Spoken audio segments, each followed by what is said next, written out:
जब संदेश खाली की बहनों ने अपनी आवाज बुलंद की, ममता दीदी से मदद मांगी, मुख्यमंत्री दीदी ने, बंगाल सरकार ने टीएमसी के नेता को बचाने के लिए जो भी कर सकते थे पूरी शक्ति लगा दी। टीएमसी का ये अपराधी नेता करीब करीब 2 महीने तक फरार रहा। कोई तो होगा ना जो उनको बचाता होगा। हर चोट का जवाब वोट से देना है। কি লেভেলের কাজ করেছে? রেপ হয় নাই, তাকে রেপে কনভার্ট করিয়ে দিয়েছে। তুমি চিন্তা করো, ধরো আজকে তোমার বাড়ির মিসেসকে আমার মিসেসকে করাতে পারতো, আমরা বড় হয়ে করাতে পারবো না।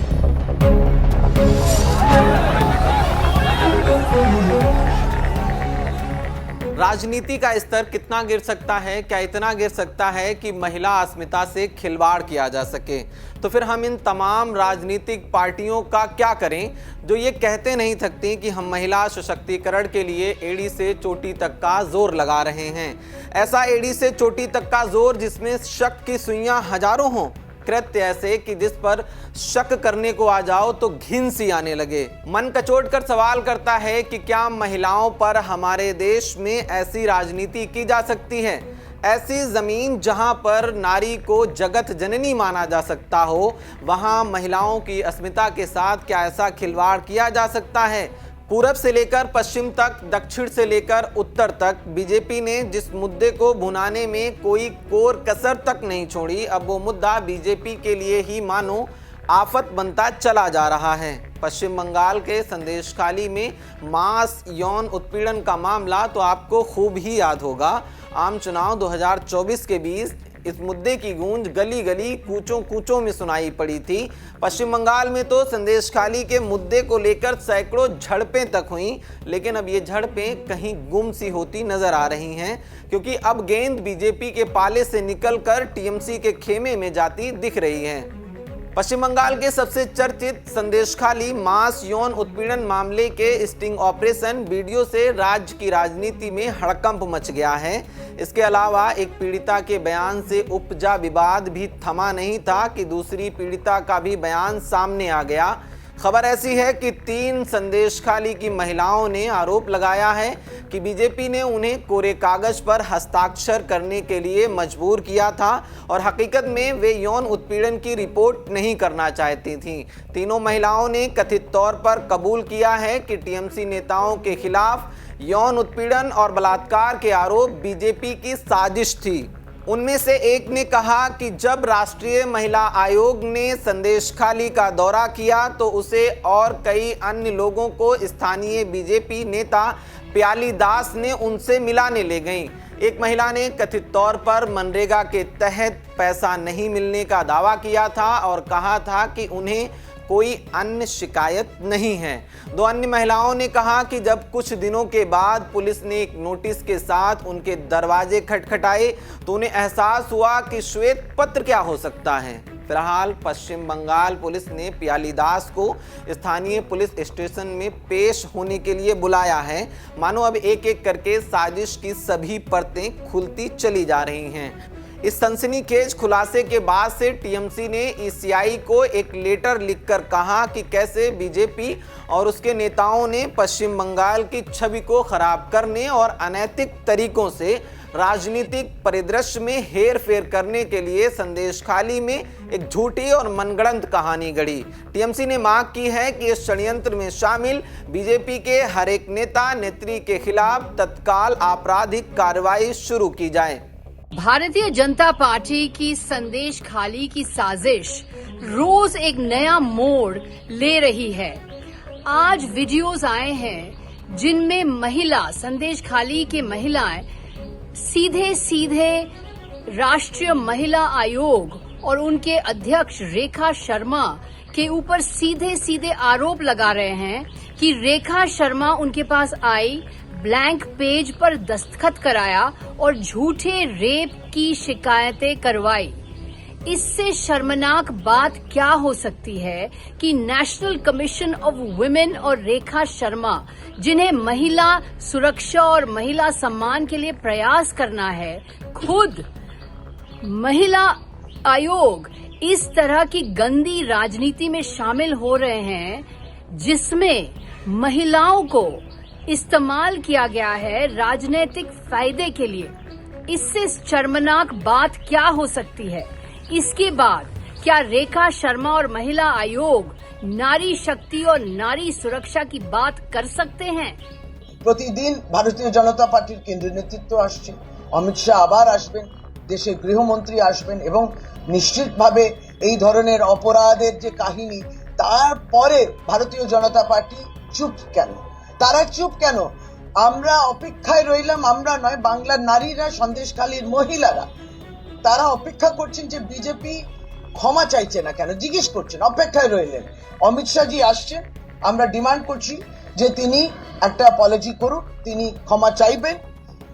ভারতীয় জনতা পার্টির যে নেতৃত্ব রয়েছেন এখানে, যারা ভেবেছিলেন যে এইটা একটা চিত্রনাট্য তৈরি করে ভারতীয় জনতা পার্টির রাজনৈতিক ফায়দা হতে পারে, একটা সিট পেতে পারে, কয়েকটি সিট পেতে পারে ইত্যাদি, এই বাংলা বিরোধী বিজেপি যে কাজটা করেছে কেন্দ্রের নেতৃত্ব সমর্থন করেছে। কিন্তু এখন যখন সত্যটাও চলে এসছে সামনে, তখন নিশ্চয়ই তাদেরকে ক্ষমা চাইতে হবে, তার প্রত্যাশায় আমরা রইলাম। दोनों पीड़ित महिलाओं के क्लियर बयान क्या हैं, अब हम आपको ग्राफिक्स के जरिए ये समझाने की कोशिश करते हैं। संदेशखाली की पहली पीड़ित महिला का बयान। हमारे साथ ऐसा कोई दुष्कर्म नहीं हुआ था, फिर भी उस महिला यानी बीजेपी नेत्री ने हमारी इज्जत को सरे बाजार नीलाम कर दिया। जब से मैंने आरोप वापस लेने की बात कही, तब से मुझे जान से मारने की धमकियां मिल रही हैं। इसकी शिकायत मैंने थाने में दर्ज करा दी है। पुलिस ने उस महिला को 3 दिन में थाने में बुलाया है, पर वो अभी भी लापता है। संदेशखाली की दूसरी पीड़ित महिला का बयान। मेरे साथ भी किसी भी तरह का दुष्कर्म नहीं किया गया। मैंने तो उस महिला यानी बीजेपी की स्थानीय नेत्री से मनरेगा की बकाया रकम का भुगतान नहीं होने की शिकायत की थी। उन्होंने मुझसे कोरे कागज पर साइन कराए और कहा कि अब जमीन मिल जाएगी। इसके अलावा हम आपसे जिस संदेशखाली स्टिंग ऑपरेशन वीडियो का अभी थोड़ी देर पहले जिक्र कर रहे थे, वो अभी कुछ दिन पहले टीएमसी ने सोशल मीडिया पर शेयर किया था। इस वीडियो में एक स्थानीय बीजेपी नेता गंगाधर कोयल ने दावा किया था कि रेप के आरोप मनगढ़ंत थे। उसने दावा किया था कि इस प्रकरण के पीछे पश्चिम बंगाल विधानसभा में विपक्ष के नेता और बीजेपी नेता शुभेंदु अधिकारी का हाथ है। तो वहीं शुभेंदु अधिकारी का ये आरोप है कि ये स्टिंग ऑपरेशन टीएमसी की मदद से किया गया। जिसने भी ऐसा किया है वो उसे छोड़ने वाले नहीं हैं। वो अपने ही नेता गंगाधर गोयल पर बिफरते नजर आए। আমি এই তোলাবাজ ভাইপোকে ধন্যবাদ জানাবো যে তমাল বলে লোকটাকে দিয়ে স্টিং অপারেশন করিয়েছে, যার পোর্টাল উদ্বোধন করতে মমতা ব্যানার্জি নিজে গেছিল।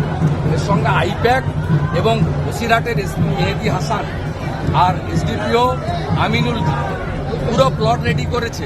আমরা সব পেয়েছি।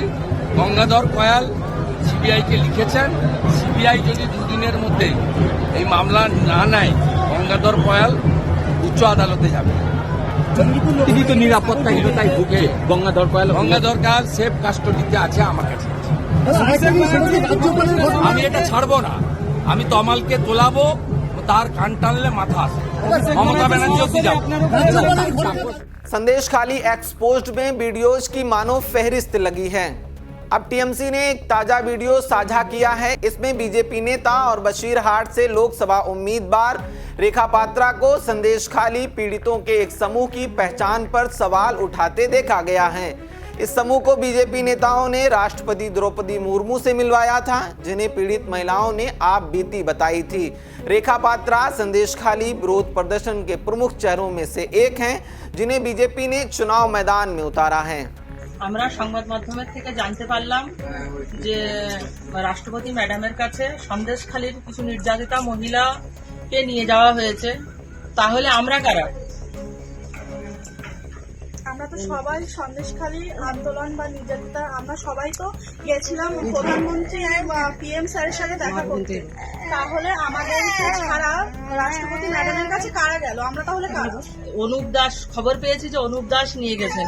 অনুপ দাস তো ভিতরে শিবুর কাছ থেকে মাস গেলে 10,000 টাকা করে, শিবুর হাজারের কাছ থেকে মাস গেলে পয়সা নিত। তাহলে ওনার সাথে খবর আছে যে পদ্মা মণ্ডলও গেছেন। তাহলে কি আমরা এটাই জানবো যে পদ্মা মণ্ডল টিএমসির লোক, উপরে বিজেপি করে? अब हम आपको इस मुद्दे की थोड़ी पृष्ठभूमि भी बता देते हैं। दरअसल संदेशखाली पश्चिम बंगाल के बशीरहाट निर्वाचन क्षेत्र के अंतर्गत आता है, जहां से बीजेपी ने रेखा पात्रा को मैदान में उतारा है, जो एक कथित संदेशखाली की पीड़िता भी हैं। यह इलाका तब सुर्खियों में आया जब महिलाओं के एक समूह ने स्थानीय टीएमसी नेता शाहजहां शेख और उनके सहयोगियों पर यौन उत्पीड़न और जमीन हड़पने का आरोप लगाते हुए एक बड़ा विरोध प्रदर्शन किया था। बाद में शेख शाहजहां और कुछ अन्य को गिरफ्तार कर लिया गया था। अब शेख शाहजहां ने भी संदेशखाली में दुष्कर्म के झूठे आरोपों के बारे में एक नया खुलासा किया है। उसकी 3 दिन की जेल अवधि समाप्त होने पर शुक्रवार को उसे बशीरहाट उप विभागीय अदालत में पेश किया गया। कोर्ट परिसर में जब उससे संदेशखाली के बारे में पूछा गया तो उसने कहा वोटिंग खत्म होने दीजिए और भी सही तथ्य सामने आएंगे।